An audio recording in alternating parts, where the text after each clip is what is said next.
Hello दोस्तों, नमस्कार। स्वागत है आपका exam page by Kanchan sir YouTube channel में। इस वीडियो में पर्यावरण अध्ययन के विषयवार अध्ययन की जो श्रृंखला है उसकी शुरुआत की गई है। ये आज के एनसीईआरटी के अद्यतन पैटर्न पर आधारित सारे क्वेश्चंस हैं।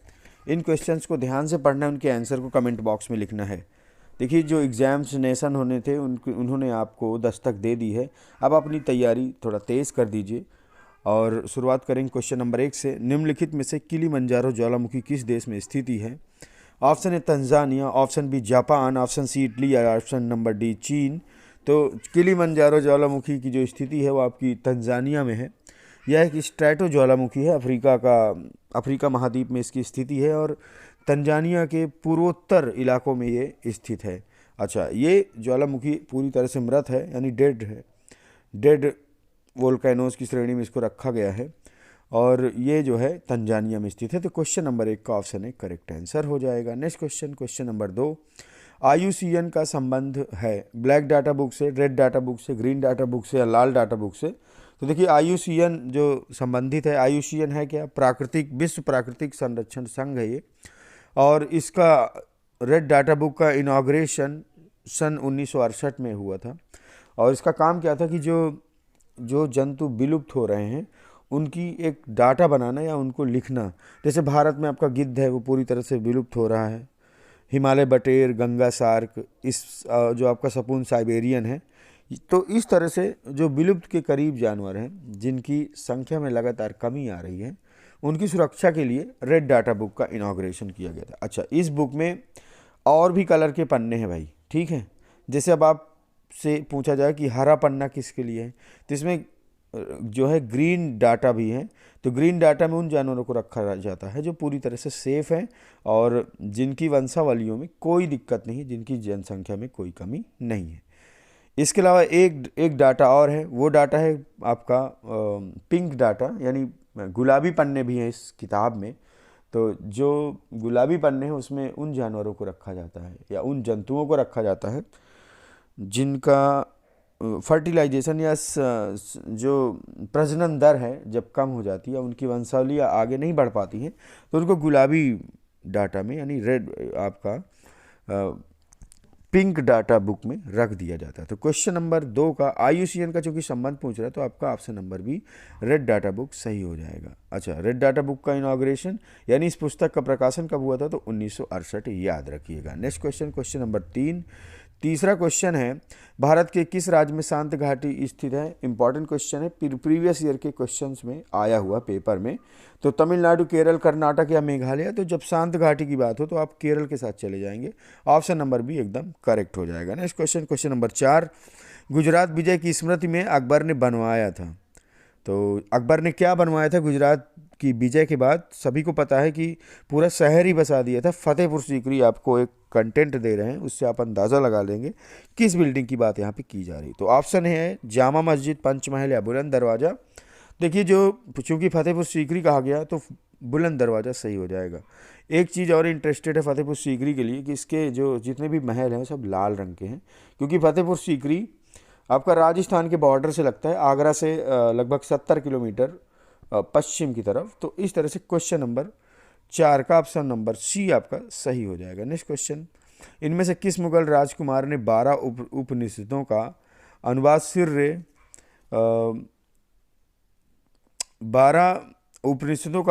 अकबर नाम से करवाया था? इंपॉर्टेंट क्वेश्चन है। ऑप्शन है आपके पास मुराद, कामबख्श, सुलेमान सिको या दारा शिको। तो देखिए, दारा शिको को इसीलिए जाना जाता है कि इसने जो है 52 उपनिषदों का अनुवाद कराया था सिर्रे अकबर नाम से। तो question number 5 option D correct answer. Next question number 6। Kitabul Hind के रचयिता कौन है? ऑप्शन है अलबरूनी, फिरदौसी, उत्बी। तो इस तरह से जो इसमें सही क्वेश्चन हो जाएगा, इसमें पूछ रहा किताबुल हिंद बहुत इंपॉर्टेंट किताब है, तो अलबरूनी के साथ चले जाएंगे। क्वेश्चन नंबर 6 का ऑप्शन नंबर सी और ए दोनों सही हो जाएगा। तो अलबरूनी चूंकि 2 बार ऑप्शन में है तो दोनों आपके ऑप्शन सही हो जाएंगे। Question number 6। Next question number 7। ज़कात क्या है? इंपॉर्टेंट क्वेश्चन और इसका आंसर भी बड़ी अच्छे से आपको देना है। थोड़ा सा देखिए, नज़ाकत होनी चाहिए क्वेश्चंस के आंसर में। कभी कभी आपको लगे कि हाँ आपके कितने क्वेश्चन सही हुए हैं। कॉन्फिडेंस लेवल एकदम से आपका टाइट हो जाएगा और आप किसी भी एग्जाम को हंसते हंसते क्रैक कर पाएंगे। तो ज़कात क्या है, इंपॉर्टेंट क्वेश्चन का आंसर आपको देना है। आपके पास ऑप्शन है सिक्का, पद, कर या अस्त्र। तो देखिए बहुत ही अच्छा क्वेश्चन है। ज़कात एक तरह का टैक्स था। क्या था? टैक्स। तो ऑप्शन नंबर सी में कर है, बस उसी के साथ चले जाएं। क्वेश्चन नंबर 7 का सी, भारतीय राष्ट्रीय कांग्रेस के संस्थापक। इंपॉर्टेंट क्वेश्चन एक और। देखिए ये क्वेश्चंस ऐसा तो हो ही नहीं सकता कि आप कोई पेपर दे कंपटीशन का और उसमें भारतीय संविधान ना आए। और जब भारतीय संविधान आएगा तो शुरुआत संस्थापक, अधिवेशन, पहली सभा, दूसरी सभा, पहला अधिवेशन कहाँ हुआ था और इनके अध्यक्ष कौन थे, इस तरह के बहुत सारे क्वेश्चन संविधान से आते हैं। तो आपको इन क्वेश्चंस को बहुत ही शार्पली अपने माइंड में सेट रखना और जब भी इसको इस तरह क्वेश्चंस के आंसर आपको देना होगा तो आप दे पाएंगे। क्वेश्चन का पैटर्न देखिए, कह रहा कि भारतीय राष्ट्रीय कांग्रेस के संस्थापक। तो ऑप्शन है WC बनर्जी, लॉर्ड डफरिन या ए ह्यूम या फिर सुरेंद्रनाथ बनर्जी। तो जब भी इसका आपको कांग्रेस के संस्थापक का नाम आया, the founder of INC, Indian national Congress, तो आप सीधा सीधा ए ह्यूम सही करके आ जाएंगे। तो question number 8 option C correct answer. Next question, question number 9, निम्नलिखित में से गांधी जी संबंधित नहीं है। अब देखिए गांधी का भी एक युग था, गांधी एरा 19 जो आपका 1905 बंगाल विभाजन के आसपास फिर गांधी जी का एरा शुरू होता है। तो 1920 असहयोग आंदोलन, तो एक टाइम था, एक टाइम अप था गांधी जी का आधुनिक हिस्ट्री के अंदर भारत में। तो इसमें आपसे पूछ रहा कि कौन इसमें नहीं है। यंग इंडिया गांधी जी का कंफर्म है, हरिजन शब्द गांधी जी ने दिया था, ये भी कंफर्म है, हिंद स्वराज भी गांधी जी ने दिए थे, लेकिन जो इसमें आपका कॉमन, ये देखिए व्हील नहीं है, कॉमन व्हील है, ठीक है, कॉमन बिल, तो इसका गांधी जी से संबंध नहीं है। तो आपका ऑप्शन नंबर डी करेक्ट हो जाए, क्योंकि पूछा गया नहीं है तो इसमें कौन सा नहीं है, गांधी जी का संबंध कॉमन व्हील से नहीं है। क्वेश्चन नंबर 9 का option number D correct answer. Next question, east India company की स्थापना के समय भारत का बादशाह कौन था, यानी भारत का एम्पेरर कौन था। मुगल एम्पेरर के समय में ईस्ट इंडिया कंपनी ने यहाँ पे दस्तक दी थी। पहले यह ट्रेडर बन के आए थे, मर्चेंट्स बनकर, और भारत के विभिन्न प्रांतों में फैल गए थे। धीरे धीरे अपनी कॉलोनियाँ स्थापित की अंग्रेज़ों ने, और बाद में इनके संघर्ष भी चले व्यापारी से, जैसे अंग्रेजी फ्रांसीसी युद्ध भी हुए। लेकिन इस क्वेश्चन में पूछ रहा है कि भारत में उस समय शासक कौन था। तो आपका ऑप्शन है बाबर, अकबर, शाहजहां या जहांगीर। Important question. तो देखिए जब भी ईस्ट इंडिया कंपनी 1600 ईस्वी में इसकी स्थापना कर दी गई थी, उस समय भारत में मुगल बादशाहों के अंतर्गत अकबर महान का शासक था। तो question number 10 option B correct answer. Next question, question number 11, Tatya Tope को गोली कहाँ मारी गई थी। झांसी में, ग्वालियर में, राजस्थान में या कानपुर में। तो इस क्वेश्चन का बिल्कुल correct answer option B, Tatya Tope को जो गोली थी वो ग्वालियर में मारी गई थी। तो question number 11 option B correct answer. Mahatma Gandhi को सबसे पहले करें कि देखिए कभी कभी पूछा जाता है राष्ट्रपिता किसने कहा। तो राष्ट्रपिता कहने वाले जो प्रथम व्यक्ति सुभाष चंद्र बोस थे। कौन थे भाई? सुभाष चंद्र बोस। लेकिन यहाँ पे कह रहा है कि महात्मा गांधी को महात्मा शब्द का इस्तेमाल किसने किया था। तो महात्मा गांधी को सर्वप्रथम महात्मा कहने वाले वो थे रविन्द्रनाथ टैगोर। ये पश्चिम बंगाल से थे और इनके द्वारा ही आनंद मठ में ये आपका जनगण मन लिखा गया। तो इस तरह से क्वेश्चन नंबर 12 ऑप्शन है करेक्ट हो जाएगा। नेक्स्ट क्वेश्चन, बिहार में 1857 के विद्रोह के नेता थे। इंपॉर्टेंट क्वेश्चन, इसका आंसर भी आपको देना है और बड़े इत्मीनान रखिए, आपका क्वेश्चन सभी सही होंगे। ऑप्शन है तात्या टोपे, नाना साहब, मंगल पांडे या कुंवर सिंह। तो बिहार में 1857 के विद्रोह के जो नेता थे यही हो जाएगा जो ऑप्शन नंबर डी है, यानी कुंवर सिंह। देखिए कुंवर सिंह को बिहार का विद्रोह नेता माना जाता है। अंग्रेजों का इन्होंने खुल के विरोध किया था और इनके द्वारा छापा मार नीति का इस्तेमाल किया गया था। इसके अंतर्गत सैनिक टुकड़ी बनाते थे और जाकर अचानक से आक्रमण करते थे, फिर गायब हो जाते थे। तो बिहार में 1857 के विद्रोह के नेता कौन थे?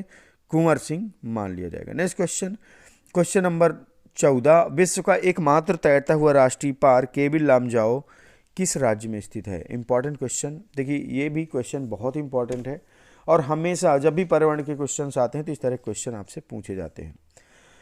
तो ऑप्शन ए है केरल, जम्मू कश्मीर, मणिपुर या Nagaland. Important question, cable Lamjao आपका जो ये तैरता हुआ राष्ट्रीय पार्क है ये जो है आपका मणिपुर में पड़ता है। तो question number 14 option C correct answer हो जाएगा। Next question, gulf of Mannar marine national park स्थित है गुजरात में, तमिलनाडु, अंडमान निकोबार या फिर पश्चिम बंगाल में? तो ये गल्फ ऑफ मन्नार की जब भी बात आएगी तमिलनाडु ऑप्शन आपका सही हो जाएगा। Question number 15 option B. देखिए वीडियो लंबा ना हो इसके लिए थोड़ा जल्दी जल्दी सॉल्व करेंगे। इनके आंसर्स को आप कमेंट बॉक्स में लिखेंगे, और अगर कोई डिस्क्रिप्शन है, देखिए डिस्क्रिप्शन तो करते ही जा रहे हैं, लेकिन अगर आपके अंदर भी कोई डिस्क्रिप्शन है तो फिर आप उसको कमेंट बॉक्स में ज़रूर लिखेंगे। ग्रीन पीस इंटरनेशनल का मुख्यालय स्थित है, तो ये आपका ऑप्शन डी सही हो जाएगा, एम्स्टर्डम।